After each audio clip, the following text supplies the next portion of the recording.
What's up, guys? Adam of AS Trains here, and today I thought I'd do an update video on my InterMountain Southern Pacific cab forward number 4292.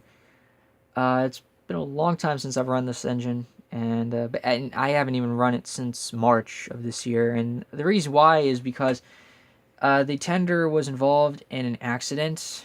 Um, it ended up getting crushed by a soldering station that someone had dropped onto it. Luckily, it was just the tender and not the engine. I would have preferred if this engine did not get, or I would have preferred if the tender didn't get damaged anyway, but it did, and now I'm having to deal with this problem. But anyways, ever since then, I've been struggling to get a new tender from InterMountain, and I called InterMountain today, and I talked to someone different this time, and asked him if there was a chance that they had any extra cab forward shell, not tender shells, cab forward tenders. And he said, "Yeah, we have a few in stock. What's the model and road number?" And I said, "It's AC12 number 4292." So he started looking through the inventory, and he said that there's a chance that they might not have it. And they asked if I was willing to go with a blank tender, which is in this case, in the case for Southern Pacific, their cab forward blank tenders was it's a painted tender with the capacity data and a cab number on the rear of the tender. And I said that would be, I was about to mention that would be a possible second option, because I know some Southern Pacific cab forwards did run with blank tenders. SP was known for swapping tenders on locomotives. Um, and since it's a blank tender, as long as it's painted, that's perfect. I don't have to worry about painting it. If anything, I could add the Southern Pacific decal and also put a new number on there to match the engine, and I'm done. And so the guy was happy that I had a somewhat of a plan, or a backup plan if they did not have a 4292 tender. And so he ended up selling me a blank tender, which actually I'm very glad he did, because I got to looking up some photos of these Southern Pacific AC12s, because I know some AC12s, as I said, some AC12s did run blank tenders, and I discovered this.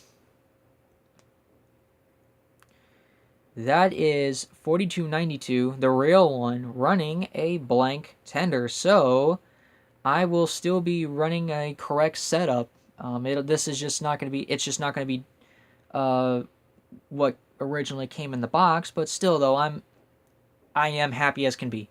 I'm glad that I'm getting a tender that is actually already correct, with the exception of the road number, and that is if that new tender comes with the road number stenciled on the back of the tender. But I'll just have to wait and see.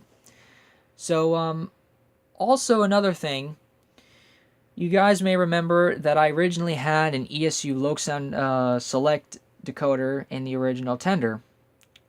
The file sounded okay. I felt that it could have been a little better, but at the same time, it was an outdated file, so there's only so much the company could do at that particular time. Uh, I got to looking around for a possible for another option of decoder, and I found that the TCS Wow sound decoders have sounds that are really they're perfect for this engine. They have the cab forward style air pumps, the ones that have the high pitched sound. They have a beautiful sounding Southern Pacific 6 chime, and it's the GS4 4450 SP6 chime. And also, they have a few bells that are actually that they sound correct for Southern Pacific, so that's another plus. So basically, to sum that up, yes, I'm going to be going with a TCS Wow Sound decoder. But plus also too, I am a fan of Wow Sound decoders. They have beautiful sounds, as I said. But also too, I want to have one in my collection so I can get an idea as to what they're going to be like.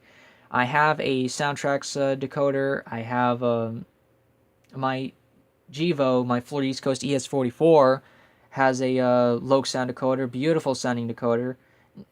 Maybe now I should try and go for a Wow sound. So I'm gonna have to save my money for that and get that, because I'd like to get this engine back up to the way it was before. So, anyways, there's one other thing I'd like to show you guys. Since I showed you guys a photo of the real 4292 with a blank tender, here's something you may not have known. that is the Sole Survivor SP4294 with a blank tender. So I'm sure some of you guys knew this. I think a lot of the SP guys already knew this, but to those that know of 4294 but don't collect SP, there's a little fun fact for you right there. At one point, Southern Pacific 4294 did end up running a blank tender, and also I just now noticed this. Also, too, it doesn't seem to have its stack splitter on, so I'm not sure what the date of this particular photo is. It looks like this engine is still in service, but for all I know, maybe this is shortly after it was retired. I don't know. But anyways, though, that's what's going on with the cab forward. I'm very optimistic on how this project's going to turn out. Looking forward to installing I want to say soundtracks. It's not. I'm looking forward to installing a Wow sound decoder in this model, and I'll be sure to film this locomotive as we get progress. Alrighty, so hope you guys enjoyed this little update. Rate, comment, and if you want to subscribe. That's it for now. I'm Adam Swindell, and I shall see you next time.